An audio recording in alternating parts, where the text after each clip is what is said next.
اگلا سوال ہے بھائی کا کہ میری عمر 19 سال ہے اور الحمدللہ میں قرآن کریم کو جو ہے وہ کم از کم 3 مرتبہ ترجمہ و تفسیر کے ساتھ بڑے غور و تفکر سے پڑھ چکا ہوں۔ ماشاءاللہ۔ آپ کے لیکچر سے بھی جو ہے بڑے شوق سے دیکھتا ہوں، اور خصوصاً قرآن کریم کی اہمیت کے حوالے سے آپ کی گفتگو بہت ہی اثر انگیز ہوتی ہے۔ الحمدللہ۔ لیکن ایک بات میری سمجھ سے باہر ہے کہ آپ جیسا ذہین آدمی بھی قرآن حکیم پڑھنے کے باوجود انبیاء کرام علیہ السلام کو غلطیوں سے معصوم مانتا ہے، حالانکہ قرآن کریم میں سیدنا آدم علیہ السلام، سیدنا نوح علیہ السلام، سیدنا موسیٰ علیہ السلام، حتیٰ کہ ہمارے پیارے نبی علیہ السلام کی کچھ خطاؤں کا ذکر موجود ہے۔ آخر یہ عصمت انبیاء علیہ السلام کا عقیدہ امت محمدیہ صلی اللہ علیہ وسلم میں کس نے داخل کیا ہے؟ دیکھیں جی، جو عصمت انبیاء کا عقیدہ ہے نا، یعنی انبیاء کرام علیہ السلام معصوم ہوتے ہیں، ان سے گناہ نہیں ہو سکتا، اس عقیدے کی جڑ قرآن کے اندر موجود ہے۔ یہاں تک میں ان سے اتفاق کروں گا کہ عوام الناس کو جو عصمت انبیاء کا عقیدہ بتایا گیا ہے نا، نبیوں کے معصوم ہونے کا، وہ تو یقیناً قرآن و سنت کی تعلیمات کے خلاف ہے، اور کافی عرصہ تک میں بھی اس میں پریشان رہا۔ آپ کو حیران کن بات بتاؤں کہ مجھے پہلی دفعہ ایک کرسچن نے اس کے اوپر توجہ دلائی۔ یہ آلموسٹ 2007 یا 8 کی بات ہوگی۔ ایک پروٹیسٹنٹ کرسچن تھا میرا جاننے والا، اس کو میں نے قرآن حکیم پڑھنے کے لیے دیا، تو کچھ عرصہ بعد اس نے کہا کہ جی میرا آپ سے ایک سوال ہے۔ اس وقت وہ بہت بڑے ایک پریسٹ ہیں پروٹیسٹنٹ کے، اور ایک بہت بڑا گرجا اسلام آباد میں وہ چلا رہے ہیں۔ اس وقت وہ اسٹوڈنٹ لائف میں تھے، تو وہ مجھے کہنے لگے کہ جی یہ جو انبیاء کی معصومیت کا عقیدہ مسلمانوں کے ہاں پایا جاتا ہے، یہ آپ کے پاس کیا دلیل ہے؟ ہم تو انبیاء کو معصوم نہیں مانتے، وہ بھی انسان تھے، اور وہ یعنی اس نے اپنے بارے میں بتایا کہ عیسائیت کے ہاں کیا عقیدہ پایا جاتا ہے۔ تو انسانوں سے غلطیاں ہوتی ہیں، اور اس نے انہی اجتہادی جو خطا جسے ہم کہتے ہیں یا لغزش، جو قرآن حکیم میں بھی کئی ایک بیان ہوئی ہیں، وہ تورات میں بھی موجود ہیں، ان کا ذکر کیا۔ تو میں بھی خیر سوچ میں پڑ گیا کہ یار یہ پھر عقیدہ آیا کہاں سے ہے، اس کی کوئی بنیاد تو ہونی چاہیے، اور اگر کوئی مسلمانوں کا بنیادی عقیدہ اور وہ قرآن میں ہی موجود نہیں ہے، تو میرا خیال ہے اس عقیدے کے لیے یہی کافی ہے کہ وہ مسلمانوں کا بنیادی عقیدہ ہی نہیں ہے، یہی دلیل کافی ہے اگر وہ قرآن میں موجود نہیں ہے۔ اور اگر اس کی جڑ قرآن میں موجود ہے تو پھر وہ ظاہر ہے کہ ایک بنیادی عقیدہ ہے۔ پہلے تو اس کو ایک ورڈکٹ کے طور پر آپ لے لیں کہ قرآن حکیم کی ٹرم میں معصومیت کا عقیدہ کیا ہے۔ قرآن حکیم انبیاء کرام علیہ السلام کو معصوم مانتا ہے اس حوالے سے کہ انبیاء کرام علیہ السلام اللہ تعالیٰ کے مخلص بندے ہیں، چنے ہوئے۔ ایک لفظ ہے مخلص، مخلص ہوتا ہے چننے والا، جیسے ہم کہتے ہیں نا اللہ کے لیے اخلاص شو کرو، تو ہم مخلص بننے کی کوشش کرتے ہیں کہ اللہ کو چن لیں اپنے لیے۔ ایک یہ کہ اللہ چن لے، پیسو ٹینس کا جملہ، مخلص وہ ہوتے ہیں انبیاء۔ انبیاء کرام علیہ السلام اللہ کے مخلص بندے ہیں، چنے ہوئے بندے ہیں، وہ کبھی بھی گناہ نہیں کرتے، وہ اپنی پیدائش سے لے کے وفات تک گناہوں سے محفوظ اور معصوم ہوتے ہیں۔ رہا لغزش یا اجتہادی خطا جو گناہ نہیں ہوتی، اس کی ایکسیپشن اپنی جگہ موجود رہے گی، اور وہی واقعات ہیں جو قرآن کے اندر رپورٹ ہوئے ہیں، بخاری مسلم میں بھی رپورٹ ہوئے ہیں۔ اگر یہ بنیادی بات سمجھ لیں گے تو آپ کو یہ پورے کا پورا عقیدہ سمجھ آ جائے گا، اور ظاہر ہے کہ اس کو سمجھنے کے لیے پھر ہمیں قرآن حکیم کی کریٹیکل آیات کو ڈسکس کرنا پڑے گا کہ مخلص چنا ہوا بندہ کون ہوتا ہے، جس کو اللہ کی طرف سے اسپیشل پروٹیکشن ہو۔ اگر وہ کہیں پر راستے سے ڈیویٹ کرنے کی طرف جانے جائے نا، تو اللہ تعالیٰ فوراً اس کا ہاتھ پکڑ کے اسے اس صحیح ٹریک کے اوپر چلا دے جو اللہ تعالیٰ کی ڈیمانڈ ہے۔ اس کی نمائندہ مثال آپ کو اپنے محبوب صلی اللہ علیہ وآلہ وسلم کے حوالے سے ہی دی جا سکتی ہے۔ قرآن حکیم میں آپ سورہ بنی اسرائیل کھول لیں، آیت نمبر 73، اعوذ باللہ من الشیطان الرجیم، بسم اللہ الرحمن الرحیم، وَإِن كَادُوا لَيَفْتِنُونَكَ عَنِ الَّذِي أَوْحَيْنَا إِلَيْكَ، اور یہ کافر تو اس بات پر تلے ہوئے ہیں کہ آپ کو فتنے میں ڈال دیں اس بات کے بارے میں جو ہم نے آپ پر وحی کی ہے۔ اور وہ فتنہ کیا ڈالیں؟ لِتَفْتَرِيَ عَلَيْنَا غَيْرَهُ، کہ آپ ہم پہ کوئی جھوٹ منسوب کر دیں، جو سورہ یونس کی آیت نمبر 15 اور 16 میں بھی آیا نا کہ اے نبی اس قرآن کو بدل دو یا کوئی اور قرآن لے آؤ۔ ظاہر ہے قرآن تو بہت سخت دعوت والا ہے، تو اللہ تعالیٰ نے فرمایا تھا کہ اے نبی آپ فرما دو کہ مجھے کوئی اختیار نہیں ہے کہ میں اس کو اپنی مرضی سے بدل سکوں، بلکہ پھر اس کا کلائمیکس ساتھ آیا، انی اخاف ان عصیت ربی عذاب یوم عظیم۔ اے نبی تم فرماؤ میں تو خود اس بات سے ڈرتا ہوں کہ بالفرض اگر میں نے بھی اپنے رب کی نافرمانی کی تو بڑے دن کا عذاب مجھے بھی آ پکڑے گا۔ اس سے سخت الفاظ کیا ہو سکتے ہیں؟ تو یہ اسی کی طرف ہے کہ یہ تلے ہوئے تھے کہ آپ کو اس وحی سے ہٹا دیں، فتنے میں مبتلا کر دیں کہ آپ ہم پر کوئی جھوٹی بات منسوب کر دیں۔ وَإِذًا لَاتَّخَذُوكَ خَلِيلًا، اور اگر ایسا ہو جائے تو پھر یہ آپ کو اپنا دوست بنا لے کہ ٹھیک ہے آپ نے کمپرومائز کر لیا۔ وَلَوْلَا أَن ثَبَّتْنَاكَ، اور اگر ہم آپ کو ثابت قدم نہ رکھتے، لَقَدْ كِدتَّ تَرْكَنُ إِلَيْهِمْ شَيْئًا قَلِيلًا، تو بے شک آپ بھی ان کی طرف تھوڑا بہت جھک ہی جاتے۔ یہ اللہ تعالیٰ اپنے کومنٹس دے رہا ہے کہ اگر ہم نہ آپ کو تھامتے تو آپ نے تھوڑا بہت ان کی طرف جھک جانا تھا۔ تو کس نے بچایا؟ اللہ نے۔ جھک کیوں جانا تھا؟ اس لیے کہ انبیاء اکرام روبوٹ نہیں ہوتے۔ انبیاء اکرام کی معصومیت فرشتوں والی معصومیت نہیں ہے۔ فرشتوں کے اندر تو کمپیٹنسی نہیں ہے نافرمانی کی، انبیاء اکرام علیہ السلام میں اس کی کمپیٹنسی اور پوٹینشل موجود ہوتا ہے، لیکن اللہ کے خوف کی وجہ سے وہ بچ جاتے ہیں۔ اور یہی وجہ ہے کہ ہم انبیاء کو فرشتوں سے افضل مانتے ہیں۔ معصوم وہ بھی ہے، معصوم یہ بھی، ان کو ہم اس لیے افضل مانتے ہیں کہ یہ اس کمپیٹنسی کو رکھنے کے باوجود گناہ سے اپنے آپ کو بچا لیتے ہیں، خوف خدا کے غلبے کی وجہ سے۔ یہ ان کو ان سے ممتاز کر دیتی ہے۔ اور میں تو انبیاء کے سوا بھی باقی لوگوں کو محفوظ عن الخطا ماننے کے لیے تیار ہوں، یہ حقیقت بات ہے۔ ائمہ اہل بیت ہوں، اولو العزم صحابہ ہوں، صحیح العقیدہ اولیاء ہوں، جن کو ایک بار خدا کی معرفت ہو جائے، معصوم کا لفظ ان کے لیے بے شک نہ بولا جائے لیکن محفوظ ہو جاتے ہیں وہ۔ اور اس کی مثال میں اکثر دیتا ہوں کہ آپ کو کئی دنوں کا فاقہ ہو، آپ کے سامنے ایک خوشبودار بریانی کی پلیٹ لا کے رکھی جائے اور وہ آپ کی فیوریٹ ڈش بھی ہو، اور سامنے 15-20 نورانی شکلوں والے بزرگ بھی بیٹھے ہوئے ہوں جنہوں نے آپ کو مدعو کیا ہو، اور ایک کلین شیپ بندہ آپ کے کان میں آ کے کہہ دے کہ یہ جتنے حضرت صاحب ہیں نا انہوں نے اس میں زہر ڈالا ہوا ہے، آپ اس کو پھر یہ نہیں کہیں گے یار پہلے داڑھی رکھ کے پھر میرے نال گل کر۔ ہاں، ایمان کا جب خطرہ ہوتا ہے نا تو آپ کو داڑھی والے کی بھی بات نہیں سمجھ آ رہی ہوتی، قرآن و حدیث بھی سمجھ نہیں آ رہا ہوتا، کیونکہ آپ سمجھنا نہیں چاہ رہے ہوتے۔ اور جب جان کی باری آتی ہے تو پھر آپ کو اتنے داڑھی والوں کے مقابلے پہ کلین شیپ کی بات بھی سمجھ آ رہی ہوتی ہے، تو آپ کی بھوک اسی وقت نہیں مر جائے گی۔ آپ کو لاکھ کوئی توجہ دلائے کہ جناب آپ ذرا خوشبو کی طرف دیکھیں، چونکہ آپ اس بریانی کے اندر چھپے ہوئے زہر قاتل کی طرف توجہ چلی جائے گی، آپ کی بھوک بھی مر جائے گی، تو وہ آپ کو بریانی اٹریکٹ نہیں کر سکے گی۔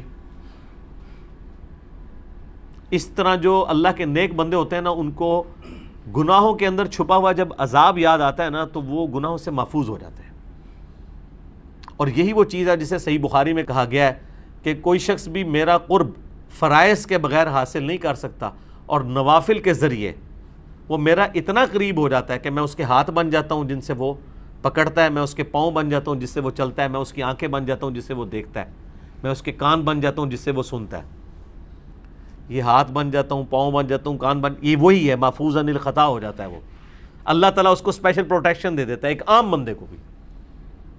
پھر جو کچھ وہ مجھ سے مانگتا ہے میں عطا کرتا ہوں، اور اپنے دشمن کے اگینسٹ جب میری پناہ طلب کرتا ہے تو میں اس کی مدد کرتا ہوں۔ یہ آخری حصہ تو ویسے ہی چھپا لیا جاتا ہے نا، کیونکہ وہ ہاتھ مان جاتا ہوں، پاؤں مان جاتا ہوں سے مراد وہ یہ لیتے ہیں کہ وہ بس ہاتھ یہاں سے وہاں تک پہنچ جائے گا، حالانکہ اگر وہ پہنچ ہی جاتا ہو تو پھر اللہ تعالیٰ سے پناہ کیوں وہ مانگ رہا ہے؟ وہ ہاتھ بن جاتا ہوں، پاؤں بن جاتا ہوں سے مراد ہے اس کا اوڑھنا بچھونا اللہ کی ذات بن جاتی ہے، اور وہ گناہوں سے پاک و صاف ہو جاتا ہے، اللہ تعالیٰ اس کی پروٹیکشن فرماتا ہے۔ یہ جو کوالٹی ہے یہ تو لازماً پیغمبر کو حاصل ہوتی ہے کہ وہ تو بدرجہ اولا ان ساری چیزوں سے اوپر اسپیشل پروٹیکشن کے اندر ہوتے ہیں، اللہ کے مخلص بندے ہوتے ہیں۔ تو اللہ تعالیٰ مارا ہے کہ قریب تھا کہ آپ بھی ان کی طرف جھک جاتے تھوڑا سا۔ اذا لأذقناک ضعف الحیات وضعف الممات، اور اگر ایسا ہو جاتا تو ہم آپ کو دنیا کی زندگی میں بھی دگنا مزہ چکھاتے اور آخرت کی زندگی میں بھی۔ اب یہ کتنے سخت الفاظ ہیں۔ ثم لا تجد لک علینا نصیرا، اور پھر آپ اللہ تعالیٰ کے مقابلے پر، ہمارے مقابلے پر، اللہ تعالیٰ ہمارا کسی کو اپنا مددگار بھی نہ پاتے کہ وہ آپ کو بچا سکتا ہے۔ یہ سب کچھ ظاہر ہے ایک سمجھانے کے لیے بات ہے، لیکن اس میں اس عقیدے کی بنیاد تو پتہ چل گئی کہ انبیاء کرام جو معصوم ہیں وہ اسپیشل پروٹیکشن کی وجہ سے ہے۔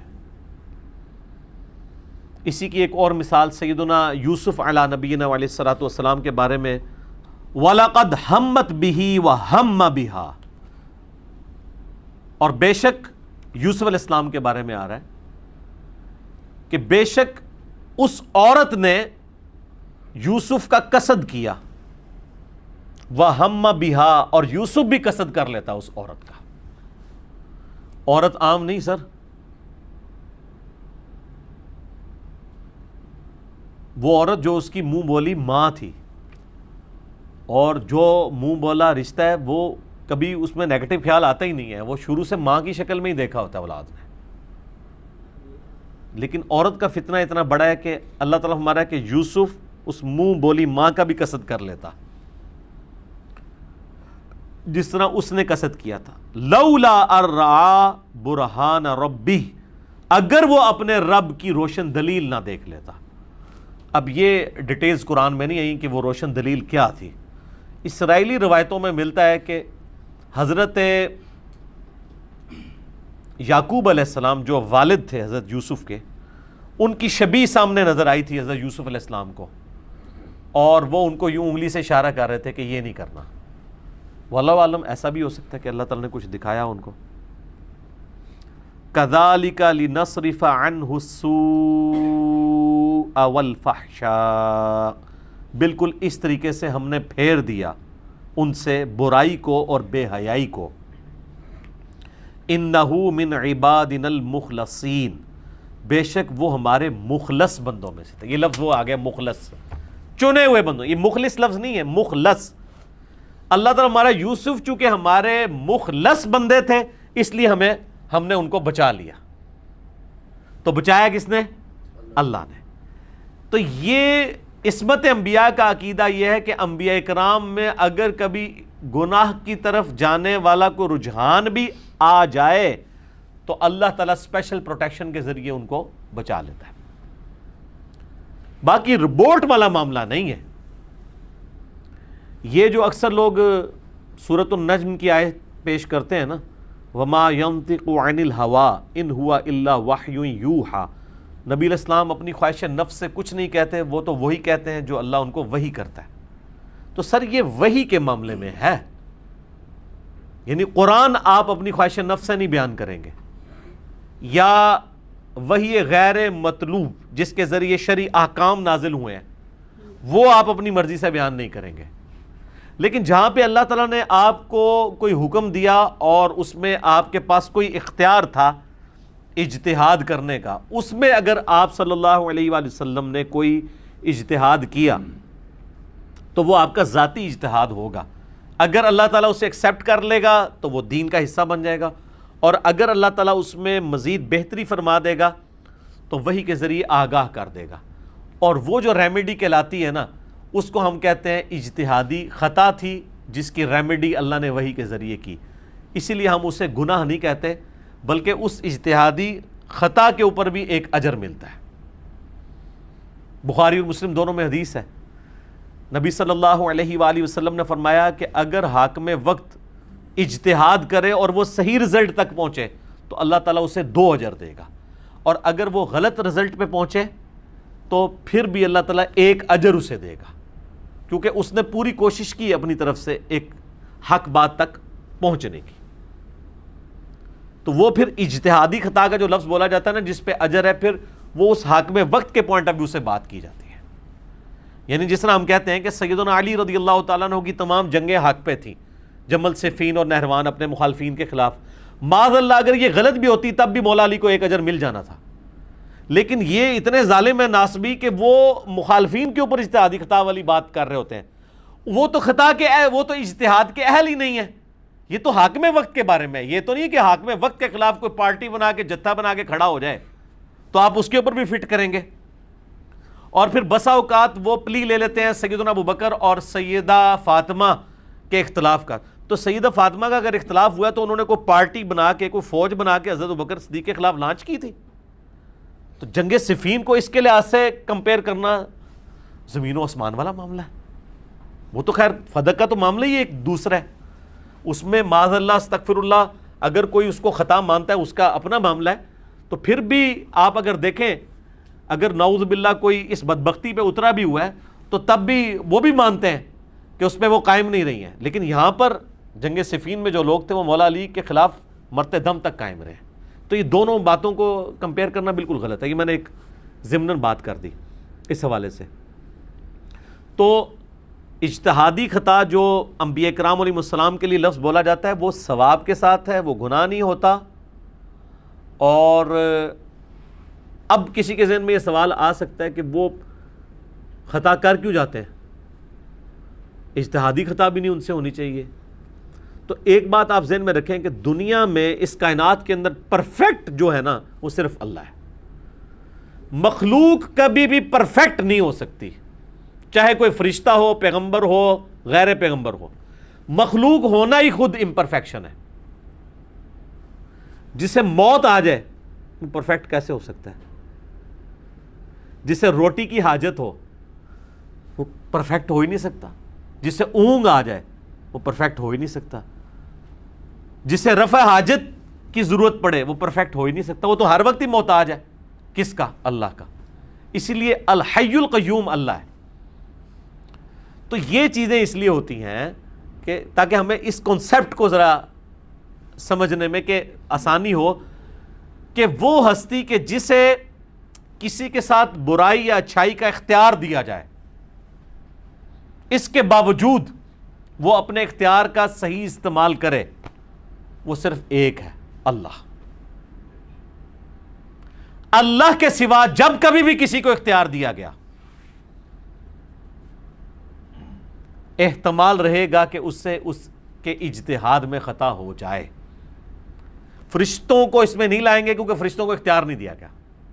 آپ کو کہنے فرشتوں کی کوئی غلطیاں کہ نمائش اجتہادی نہیں، وہ تو اس فیلڈ کے مسافر ہی نہیں ہے، ان کو تو اختیار کبھی دیا نہیں گیا. خدا نہ خاصا دیا جاتا تو پھر تسی وہ بھی تک لیندے.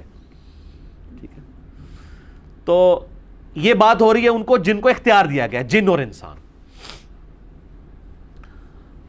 تو انبیاء کرام علیہ السلام کو بھی چونکہ اختیار دیا جاتا ہے تو وہ بسا اوقات اللہ کے حکم میں اجتہاد کرتے ہیں. دو طرف جب بات جا رہی ہو، اب آپ کہہ سکتے ہیں کہ یار اتنے ذہین ہوتے ہیں تو وہ کیوں ان سے اجتہادی خطا ہو جاتی ہے؟ اس لیے کہ ان کی ذہانت کے ساتھ ان کی شفقت والا ایلیمنٹ بھی جڑا ہوا ہوتا ہے. نبی بڑے رقیق القلب ہوتے ہیں، ان کے دل کے اندر ایک سوز و گداز، ایک نرمی اور ایک محبت کے جذبات ایسے ہوتے ہیں جس میں وہ ہمیشہ چیزوں کے اس اینگل کی طرف جانے کی کوشش کرتے ہیں جس میں کسی کو نفع پہنچا سکے. لیکن اللہ تعالیٰ کا جو معاملہ ہے نا، اس کی مشیت پھر اپنی جگہ ہے. ونس جب اللہ تعالیٰ اس کو کلیریفائی کر دے گا، پھر وہی شریعت ہوگی جو اللہ بتائے گا. اب اس میں آپ کو ہمارے نبی علیہ السلام کے کیس میں ایک نمائندہ مثال آپ کو بتاتا ہوں. سورۃ الانفال آپ پڑھ کے دیکھیں.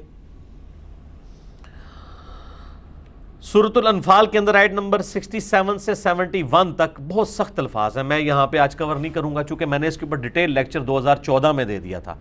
مسئلہ 88A اور 88B، عصمت انبیاء کے عقیدے پہ شبہات کا تحقیقی جائزہ 3 گھنٹے کا 2 نشستوں میں. 3 گھنٹے تو میں نہیں بول سکتا، میں تو ڈاکٹرین کلیئر کر رہا ہوں. تو اس میں نے ایک ایک نبی کی جو اجتہادی خطا کے حوالے سے چیزیں تھیں نا، وہ بیان کی ہیں اس میں. اور بلکہ اس میں تو حضرت یونس علیہ السلام کے بارے میں اگر آپ پڑھیں تو بندے کے کانوں سے دھواں نکل جاتا ہے. سورہ الصافات کے اندر اللہ تعالیٰ نے یونس علیہ السلام کے بارے میں فرمایا کہ اگر یونس علیہ السلام مچھلی کے پیٹ میں ہماری حمد نہ کرتے تو مچھلی کے پیٹ سے اس دن نکالے جاتے جس دن مردے اپنی قبروں سے نکالے جائیں گے. اور پھر انہوں نے وہ معافی کیسے مانگی؟ وہ سورہ الانبیاء میں ہے، لا الہ الا انت سبحانک انی کنت من الظالمین. تو یہ اتنے سخت الفاظ کہ اللہ تعالیٰ فرما رہا ہے کہ اگر وہ ہم سے معافی نہ مانگتے تو پھر قیامت والے دن ہی وہ مچھلی ان کی قبر بننی تھی. یہ عطاب ہے نا. تو یہ والی مثال بھی موجود ہے. تو یہ میں نے ساری چیزیں اس میں ڈسکس کی ہیں. اور حالیہ دنوں میں ایک ویڈیو میری ریکارڈ ہوئی ہے، میں سمجھتا ہوں میری زندگی میں ایک سرمایہ ہے، عقیدہ شفاعت رسول صلی اللہ علیہ وآلہ وسلم، جس میں 100 سے زیادہ ریفرنسز ہم نے دکھائے ہیں اور اس پوری ڈاکٹرین کو کلیئر کیا. اس میں جو حدیث شفاعت ہے بخاری اور مسلم کی کہ قیامت والے دن سب کے سب لوگ جب آدم علیہ السلام کے پاس جائیں گے اور کہیں گے آپ ہماری سفارش کریں. یہ جو لوگ اجتہادی خطا کے معاملے میں یا عصمت انبیاء کے عقیدے میں ہر ایک کو گستاخ رسول کہہ رہے ہیں، میں ان سے سوال کرتا ہوں کہ آپ شفاعت رسول کی حدیث ہی نہیں بیان کر سکتے؟ بخاری مسلم دونوں میں اور دنیا کی آلموسٹ ہر حدیث کی کتاب میں حدیث ہے، حدیث متواتر ہے. سب لوگ آدم علیہ السلام کے پاس آئیں گے تو آدم علیہ السلام کیا کہیں گے؟ نفسی نفسی، آج مجھے اپنی جان کی فکر ہے، مجھے اللہ نے منع کیا تھا اس درخت کا پھل کھانے سے لیکن میں نے کھا لیا، مجھے آج اپنی جان کی فکر ہے. یار آدم علیہ السلام کی تو غلطی معاف ہو چکی ہوئی ہے، اجتہادی غلطی، یا آپ اس کو گناہ تو نہیں ظاہر کہہ سکتے، لغزش کہہ لیں، تو قرآن میں معاف ہوئی ہوئی ہے. لیکن جس کو اللہ کا تعارف ہے اسے پتہ ہے کہ اللہ تعالیٰ نے اس دن اپنا نام کیا رکھا ہوا ہے؟ لمن الملک اليوم للہ الواحد القہار. تم جاؤ نوح کے پاس، پھر نوح علیہ السلام کے بعد لوگ جائیں گے، کتنے تعریفی کلمات بولیں گے کہ جی آپ کے بعد اللہ نے انسانیت دوبارہ سے چلائی ہے، آپ کے یہ فضائل ہیں. وہ کہیں گے کہ آج مجھے اپنی خطا یاد آ رہی ہے، میں نے اپنے کافر بیٹے کے لیے دعا کر دی تھی جو نبی کے شان نشان نہیں ہے، ایک بنیادی چیز ہے. تم ابراہیم کے پاس جاؤ، ابراہیم علیہ السلام بھی اپنی اجتہادی خطاؤں کا ذکر کریں گے. تم چلے جاؤ، وہ حضرت ابراہیم علیہ السلام کہیں گے تم اب موسیٰ علیہ السلام کے پاس چلے جاؤ، موسیٰ علیہ السلام بھی کہیں گے مجھ سے بندہ مر گیا تھا. حالانکہ قرآن میں وہ غلطی، اجتہادی غلطی اسے کہتے ہیں، معاف ہو چکی ہے کیونکہ ان کا ارادہ تو قتل کا نہیں تھا، لیکن انہوں نے اس میں کہا کہ شیطان سے نے مجھ سے کام کروا لیا. الٹیمیٹلی حضرت عیسیٰ علیہ السلام کے پاس آئیں گے تو عیسیٰ علیہ السلام کہیں گے کہ آج ایک ایسا شخص ہے جس کی اللہ تعالیٰ نے اگلی اور پچھلی ساری اجتہادی خطائیں، میں ترجمہ کر رہا ہوں، ویسے اس میں لفظ ہے ذنب، معاف کر دیے. تم محمد رسول اللہ کے پاس جاؤ صلی اللہ علیہ وآلہ وسلم.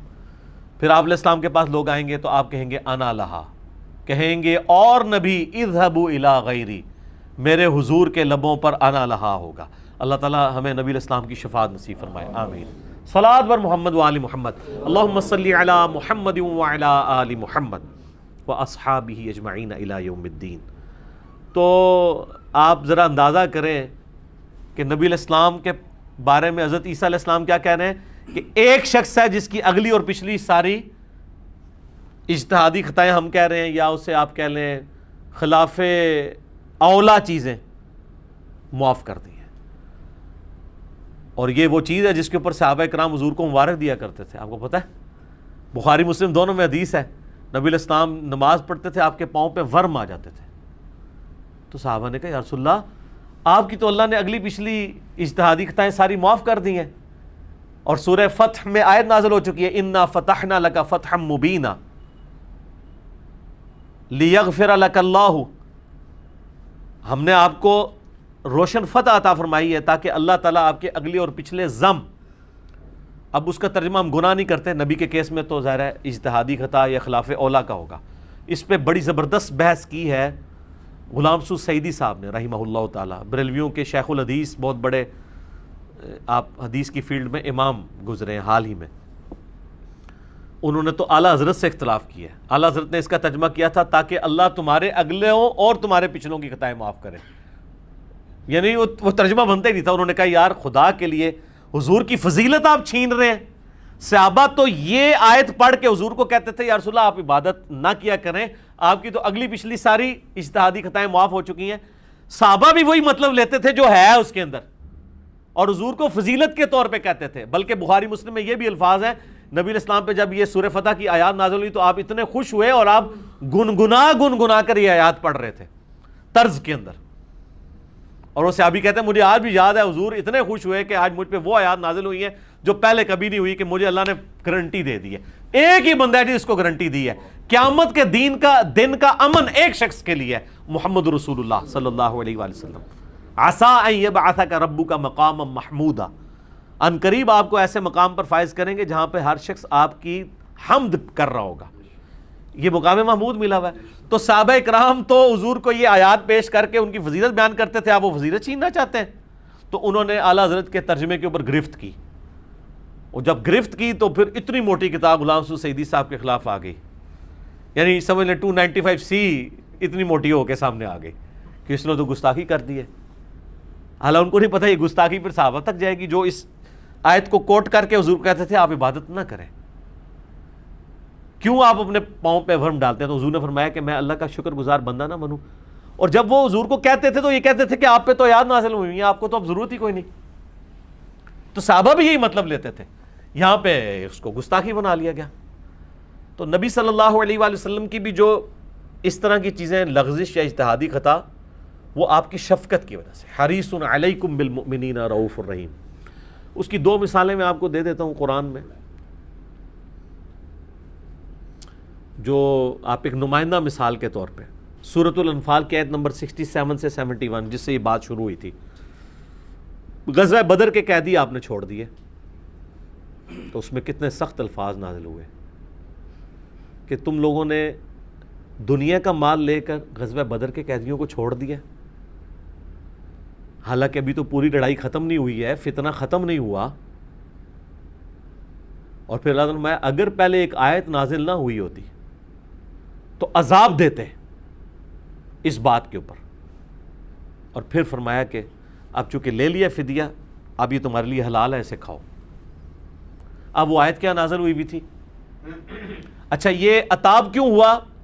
سورۃ البقرہ کی آیت نمبر 193 نازل ہو چکی ہوئی تھی کہ دین جب تک اللہ کا نہیں ہو جاتا ٹوٹلی عرب کی سرزمین میں, اس وقت تک آپ نے قتال روکنا نہیں ہے. قتال کرتے رہو یہاں تک کہ دین اللہ کے لیے خاص ہو جائے. تو اس کے تحت تو غزوہ بدر میں جو قیدی تھے ان کا قتل ہونا بنتا تھا, اور حضرت عمر کا یہی مشورہ تھا. بخاری مسلم میں ایک حدیث ہے نا کہ میں نے 3 باتوں میں اپنے رب کی موافقت کی, حضرت عمر کہتے ہیں, ان میں سے ایک غزوہ بدر کے قیدیوں والا معاملہ ہے. اور حضور علیہ السلام کی شفقت کا پہلو تھا, آپ نے حضرت ابوبکر سے مشورہ کیا, وہ بھی نرم دل تھے, ان کا یا رسول اللہ فدیہ لے کے چھوڑ دیتے ہیں. آپ علیہ السلام نے بھی اس رائے کو پسند کیا, حالانکہ آپ کو بھی پتا تھا کہ حضرت عمر کہتے تھے کہ یا رسول اللہ یہ جائیں گے, یہ اگلی دفعہ پھر تیاری کر کے آ کے چڑھ دوڑیں گے ہم پہ, ان کو قتل کریں, فتنہ ختم کریں. نبی علیہ السلام نے اجتہاد کس بنیاد پہ کیا؟ وہ سورہ محمد کی آیت نازل ہوئی تھی 4 نمبر, بہت پہلے, بلکہ مدینہ جاتے ہی جو شروع میں سورت نازل ہوئی ہے سورہ قتال, سورہ محمد ہے, جس میں قتال کا مسلمانوں کو اذن عام دے دیا گیا. اس میں الفاظ ہیں کہ جب یہ مسلمانوں کا کافروں سے مڑ بھیڑ ہو پھر تمہاری مرضی ہے, قیدیوں کو چاہے تو فدیہ لے کے چھوڑ دو چاہے قتل کرو. اچھا, نبی علیہ السلام اس آیت سے اجتہاد کر رہے تھے, حالانکہ اس آیت کے بعد 193 آیت نازل ہو چکی تھی کہ جب تک فتنہ ختم نہیں ہوتا نا ان کو قتل کرنا ہے. نبی علیہ السلام نے اس آیت کا سہارا لیا کہ ٹھیک ہے ان کو چھوڑ دیتے ہیں, کیونکہ اللہ نے آپشن دیا ہوا نا. پھر اللہ نے بھی اس اجتہاد کو مان لیا کہ اگر وہ پہلے آیت نازل نہ ہوئی ہوتی تو ہم عذاب دیتے. بفرض محال بات ہو رہی ہے, لیکن اللہ کی منشا وہی تھی جو حضرت عمر کا مشورہ تھا, اور یقیناً نبی علیہ السلام کو بھی اس بات کا پتہ تھا. لیکن بینیفٹ آف ڈاؤٹ کو انبیاء اویل کرتے ہیں اس حوالے سے کہ ان کے اندر شفقت پائی جاتی ہے. لیکن چونکہ الٹیمیٹلی یہ اللہ کی مشیت کے مطابق نہیں ہوتا, اس لیے پھر ہم اسے اجتہادی خطا کہتے ہیں, گناہ نہیں کہتے. اور دیکھیں اللہ تعالیٰ نے بھی اس کو اجتہادی خطا کے طور پہ لیا کہ اگر وہ آیت نازل نہ ہوئی ہوتی تو ہم یہ نہ ایکسیپٹ کرتے. اس کا حوالہ اس لیے دیا کہ اس میں وہ پہلو موجود تھا, اگرچہ منشا والا پہلو یہی تھا, لیکن بینیفٹ دے دیا. دوسری مثال منافقین کا جنازہ پڑھانے والا جو ایشو تھا عبداللہ ابن ابی کا. سورہ توبہ میں آیت نازل ہوئی کہ آپ اگر ان کے لیے 70 دفعہ بھی مغفرت کریں نا ہم ان کی توبہ قبول نہیں کریں گے, اللہ اور اس کے رسول کے باغی ہیں.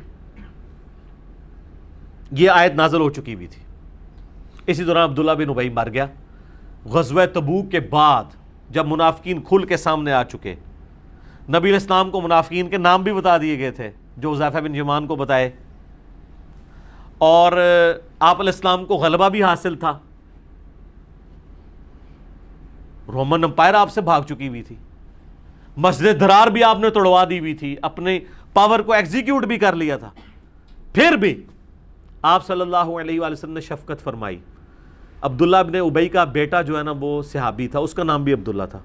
اس نے آ کے آپ سے ریکویسٹ کی کہ یہ ظاہراً تو کلمہ ہی پڑھتا ہے نا, تو اس کے کلمے کا ظاہر ہے وہ آپ علیہ السلام نے ریگارڈ کیا. حالانکہ کئی بار حضرت عمر نے اجازت مانگی کہ یا رسول اللہ اجازت دیں اس کا گلا کاٹ دیا جائے. آپ فرمایا کہ چھوڑ دو, لوگ کہیں گے یہ اپنے ساتھیوں کو قتل کرواتا ہے.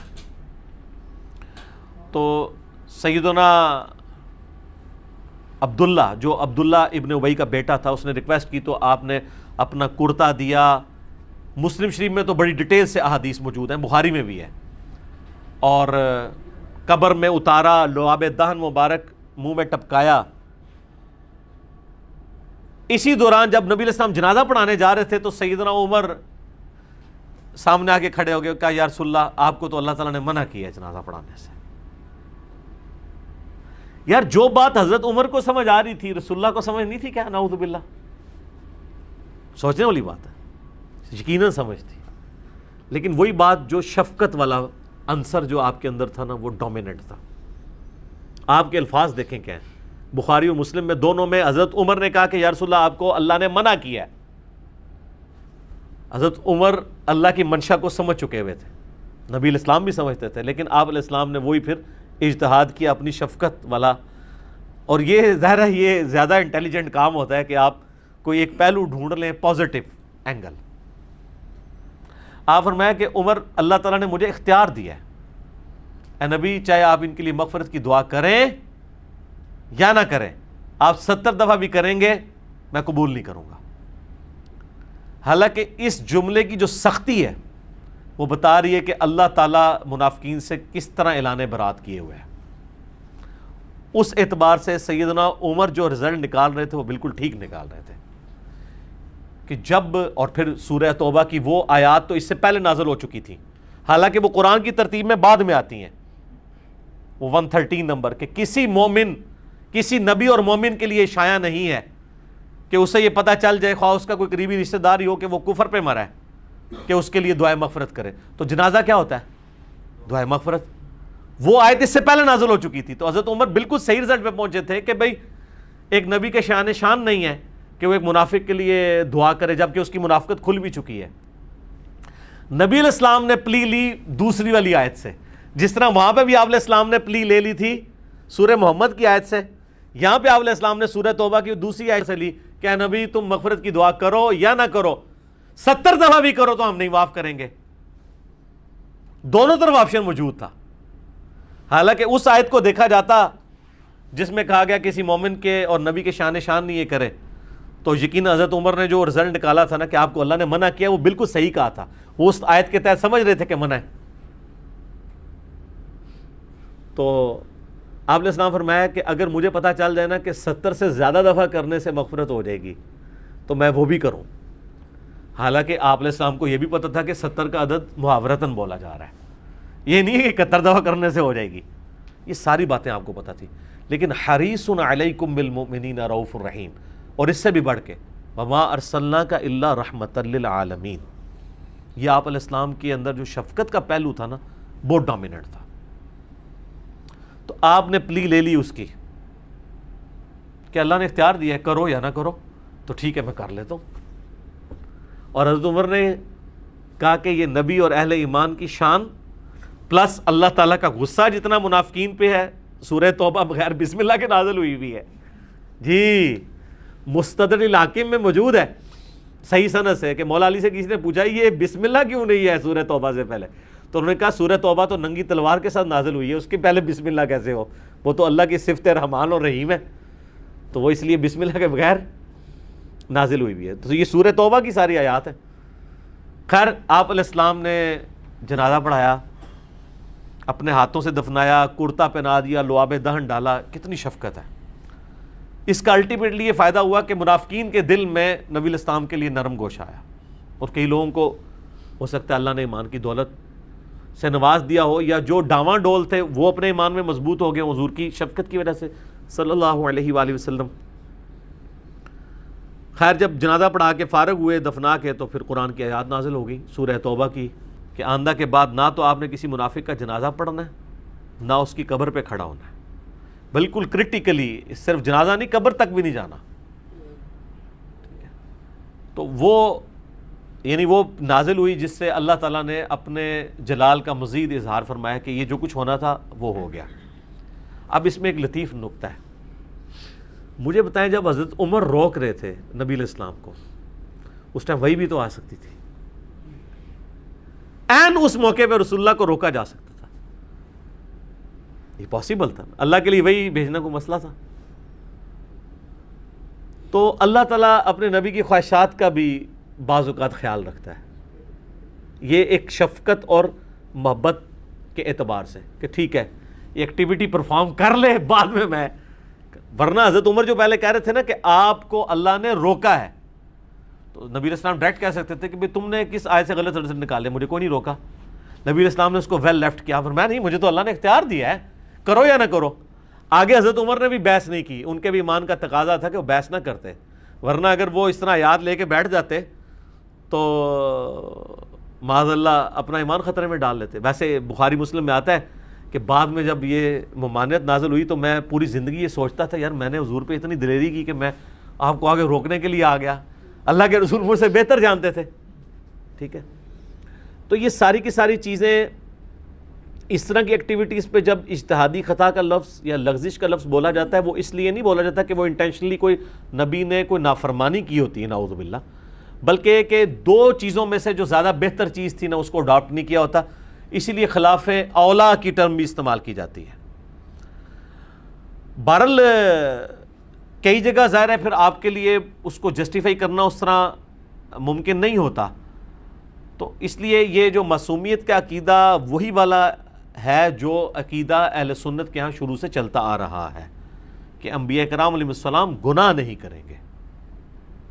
رہی لغزش اور اجتہادی خطا تو وہ قرآن کے اندر چونکہ انبیاء کے واقعات آئے ہیں، حتیٰ کہ میں نے آپ کو بتایا کہ جب بہار شریعت میں کم از کم انہوں نے مان تو لیا نا کہ اس طرح کے واقعات قرآن میں موجود ہیں. بہار شریعت کے اندر مفتی امجد علی صاحب نے جو اعلیٰ حضرت احمد بریلوی صاحب کے خلیفہ ہیں، انہوں نے لکھا ہے کہ قرآن حکیم کی جن آیات کے اندر اللہ تعالیٰ نے انبیاء کرام کے اوپر ان کی لغزشوں کے اوپر، ان کو ہم گناہ نہیں کہتے لغزش کہتے ہیں، یا اسے ہم اجتہادی غلطی یا اجتہادی خطا کہتے ہیں، وہ گناہ نہیں ہوتے. عتاب فرمایا ہے اللہ نے وہ واقعات قرآن کی تلاوت اور حدیث پڑھنے کے علاوہ، بس یہ دو ایکسیپشنز ہیں، اس کے سوا بیان کرنا قطعاً حرام ہے۔ اور قرآن کیا کہتا ہے سورۃ الاعراف کے اندر کہ ہم نے قصہ آدم اور ابلیس اس لیے بیان کیا تاکہ اے اولاد آدم، جس طرح شیطان نے تمہارے ماں باپ کو ورگلایا، اور اس میں تو بڑے سخت الفاظ ہیں، اور ان کے کپڑے اتروا دیے اور ان کی شرمگاہیں ان پہ کھلوا دی، کیونکہ جنتی لباس اتر گیا تھا نا، کہیں تمہیں نہ اس فتنے میں مبتلا کرتے۔ اللہ تعالیٰ تو کہہ رہا ہے اس کے عبرت حاصل کرنی ہے، اور یہ کہ لوگ کیا کہہ رہے ہیں اس کو بیان کرنا حرام ہے۔ اب کوئی کہنا نہیں وہ انہوں نے اس لیے کہا ہے کہ وہ ویسے کوئی بیان کر کے توہین نہ کرتا رہے۔ سر مسلمان نے قصہ آدم اور ابلیس بیان کر کے آدم علیہ السلام کی توہین کا کبھی تصور بھی لانا ہے؟ اس کو کیا ملنا ہے؟ مسلمان تو انبیاء کی عزت کرنے والے ہوتے ہیں، جب بھی بیان ہوگا وہ عبرت کے لیے بیان ہوگا، توہین کرنے کے لیے تو مسلمان نے تو کبھی نہیں بیان کرنا، خام خواہی کہانی بنا لی ہوئی ہے۔ تو بیسیکلی وہ اس کو تقریر میں بیان کو بھی حرام سمجھتے ہیں اور کہتے ہیں تلاوت کرنا ہے۔ تلاوت کا مطلب ہے عربی، اردو نہیں۔ عربی پڑھنی ہے ان لوگوں کے سامنے جن کو عربی آتی نہیں ہے، تاکہ ان کو پتہ ہی نہ چلے کیا لکھا ہوا بیچ میں۔ اس لیے میرا تو کافی عرصے سے مطالبہ ہے کہ نان عرب کنٹریز کے اندر قرآن حکیم بغیر ترجمے کے چھاپنا جرم ہونا چاہیے۔ یہ تو آپ جان بوجھ کے لوگوں کو طوطا بنانے کی کوشش کر رہے ہیں۔ پاکستان کے آئین میں یہ شک ہونی چاہیے کہ پاکستان میں کوئی قرآن بغیر ترجمے کے شائع نہیں ہوگا، عربی اور ترجمہ، چاہے نیچے لکھا ہو چاہے ایک پیج پہ عربی آ جائے۔ اگر وہ کہتا ہے نا کنٹینیوٹی رکتی ہے، تو آپ دیکھیں ترجمان القرآن والوں نے مولانا مودودی رحمہ اللہ تعالیٰ کا شائع کیا ہے ترجمہ، رائٹ والے پیج کے اوپر صرف عربی ہے اور لیفٹ والے پہ صرف اردو ترجمہ ہے، تو آپ کی کنٹینیوٹی بھی نہیں رکتی۔ اگر کسی نے صرف عربی پڑھنی ہے عربی پڑھے، اس نے اردو پڑھنی ہے صرف اردو پڑھتا جائے، لیکن بغیر ترجمے کے نہ چھپے، اور اس طریقے سے بغیر عربی کے بھی نہ چھپے، وہ بھی غلط ہے، کیونکہ ترجمہ کرنے والا بہرحال انسانی کوشش ہے، کہیں پہ اس کو خطا ہو سکتی ہے۔ قرآن کا اوریجنل ٹیکسٹ اپنی جگہ موجود ہونا چاہیے۔ ہمارے پاس تو یہ فخر ہے کہ ہماری کتاب محفوظ ہے الحمدللہ، تو ہم اس کو کیوں نہ چھاپیں اس طریقے سے؟ اسی طریقے سے چھاپنا چاہیے، اور اس چیز کو انشور کرنا چاہیے حکومت کو کہ بغیر ترجمے کے قرآن نہ چھپے۔ باقی یہ جو قرآن سے وہ سورۃ البقرہ کی آیت پیش کرتے ہیں، پہلے پارے کی آخر والی آیت تلک امۃ قد خلت، وہ بھی آؤٹ آف کانٹیکسٹ ہے۔ وہ تو اللہ تعالیٰ فرما رہا ہے کہ یہودیوں تمہیں حضرت ابراہیم کی نسبت کام نہیں دے گی، وہ ایک امت تھی گزر گئی، ان کے لیے ان کے اعمال ہیں، تمہارے لیے تمہارے اعمال ہیں۔ تمہیں یہ نہیں پوچھا جائے گا انہوں نے کون سے نیک اعمال کیے، تمہیں تمہارے نیک اعمالوں کے بارے میں پوچھا جائے گا، کیونکہ اس میں ہے لہا ما کسبت ولکم ما کسبتم، علیہا مکتسبت نہیں ہے، ان کے لیے ان کے نیک اعمال ہیں، ورنہ ہوتا ہے علیہا، ان پہ ان کی نعوذ باللہ برائیوں کا وبال ہے اور تم پہ تمہاری برائیوں کا وبال ہے۔ قرآن تو پورے کا پورا اس پہ کھڑا ہے کہ وہ تاریخ میں ہونے والی غلطیوں کو ہائی لائٹ کرتا ہے، چاہے وہ انبیاء کے قریبی ماننے والوں کی ہوں چاہے کسی اور کی، تاکہ باقیوں کے لیے عبرت کا سبق اس سے سیکھا جائے۔ تو اسی لیے دیکھیں جو لوگ قرآن پڑھتے ہیں نا وہ پھر کہنے پہ مجبور ہو جاتے ہیں کیا کہ مرنے سے پہلے اے مسلمان کر لے اس پہ غور، کتابوں کا خدا اور ہے بابوں کا خدا اور۔ وہ کہتے ہیں یار یہ تو دین ہی اور ہے، اس میں تو باتیں ہی کچھ ہو رہی ہیں۔ ہم جس طرح اب یہ کہہ رہے ہیں کہ جی میں نے قرآن ترجمے سے پڑھا ہے، تو مجھے تو قرآن پڑھنے کے بعد کوئی اور رزلٹ نظر آ رہا ہے، تو ظاہر ہے جو ہے وہی نظر آ رہا ہے نا۔ اب اس کی بجائے گستاخی کا فتویٰ لگا دینا بجائے سمجھانے کے، یہ غلط اپروچ ہے۔ ہم نے کوشش کی ہے کہ اوورآل ایک ڈاکٹرن کلیئر کی جائے، باقی جس کو شوق ہے نا اس پورے ٹاپک کو سمجھنے کا، تو اس کے لیے مسئلہ نمبر 88A اور 88B، عصمت انبیاء کے عقیدے پہ شبہات کا تحقیقی جائزہ۔ 8 سے 6 سال پہلے میں نے بڑے مہذب انداز میں آہستہ آہستہ ایک ایک آیت پڑھ کے سمجھا کے اس کو ریکارڈ کروایا۔ یہ لیکن یہ کہ ایک کلپ کی فارم میں ایک نٹ شیل کے اندر ایک گفتگو میں نے کر دی تاکہ آپ کو اوورآل ایک ڈاکٹرن کلیئر ہو جائے اور آپ کو یہ معاملات سمجھنا آسان ہو جائے۔ اور انشاءاللہ آپ دیکھیں گے ہم تو بہت پہلے اس چیز کو بھانپ گئے تھے، اور اب تو یہ کھل کے سامنے آ گئی چیز کہ اب مستقبل کا دور یہی ہے کہ ہر چیز علمی ڈسکشن میں ٹیبل ٹاک کے اوپر آئے گی۔ آپ چھپا نہیں سکتے، پردہ نہیں ڈال سکتے، یہ نہیں کہہ سکتے خاموشی اختیار کرو، یہ سوال نہ پوچھو۔ اس طرح پھر ہماری آنے والی نسلیں جو ہیں نا وہ دین سے بیزار ہو جائیں گی، یا تو ان کو آپ سلوشن دیں گے، ادروائز وہ پھر آپ کو آپ کے حال پہ چھوڑ جائیں گے۔ کیونکہ آپ کے بارے میں وہ سمجھ لیں گے کہ یار ان کے پاس جواب نہیں، اس لیے ہمیں کہہ رہے ہیں کہ، اور حقیقت بھی ہے کہ علماء کے پاس جواب نہیں ہوتا تو تب وہ کہتے ہیں کہ اس ٹاپک کو چھوڑ دو، پھر بھی آپ چھیڑیں تو پھر کہتے ہیں آپ کو بات کرنے کی تمیز نہیں ہے. کوئی اس طریقے سے بیچ میں پوائنٹ نکالتے ہیں کہ وہ جی ہاں، وہ اس میں وہ کہا جاتا ہے نا پچ کھود دینا. ایک تو ویسے ایک محاورہ ہے یہ پچ کھود دینے والا بھی ہے، ایک اور بڑا محاورہ ہے وہ ہے تھوڑا سا نٹوریس ہے، وہ پورا تو بیان نہیں کرتا. وہ پنجابی میں ایک محاورہ بولا جاتا ہے، وہ بچپن میں کسی نے بنٹے کھیلے تو جو وہ اس گیم کو خراب کرنا جاتا ہے تو وہ اس میں اسی گتھی کہنے نا جس ہول کے اندر وہ بنٹا پھینکا جاتا ہے، تو جس نے گیم خراب کرنی ہوتی ہے وہ کیا کرتا ہے؟ ہاں نہیں، خراب نہیں کرتا ہوتے جا کے. ہاں جی، یہ دیکھا نا بڑے بندے بولے نے. تو وہ محاورہ ہی بولا جاتا ہے. پچ کھودنے والا تو بڑا مہذب سا ایک ہے، یہ کرکٹ کی وجہ سے پرانے بزرگوں کے لیے وہ گتھی والا محاورہ ہے، اور نئے بچوں کے لیے ہے کہ پچ نہ کھودیں، بچوں کو سمجھائیں. ٹھیک ہو گیا جی. اللہ تعالیٰ سے جو دعا ہے، جو حق بات میں نے کہی، اللہ تعالیٰ ہمارے دلوں میں راسخ فرمائے. اگر جذبات میں میرے منہ سے کوئی غلط بات نکل گئی تو اللہ تعالیٰ ہمارے دلوں سے اسے معاف کر دے، ہمیں معاف بھی فرما دے، ہمیں کتاب و سنت کی تعلیمات پر عمل کر کے دوسرے بھائیوں تک پہنچانے کی توفیق عطا فرمائے. سبحانک اللہم و بحمدک، اشہد ان لا الہ الا انت، استغفرک و اتوب الیک، وما علینا الا البلاغ المبین. جزاکم اللہ خیرا.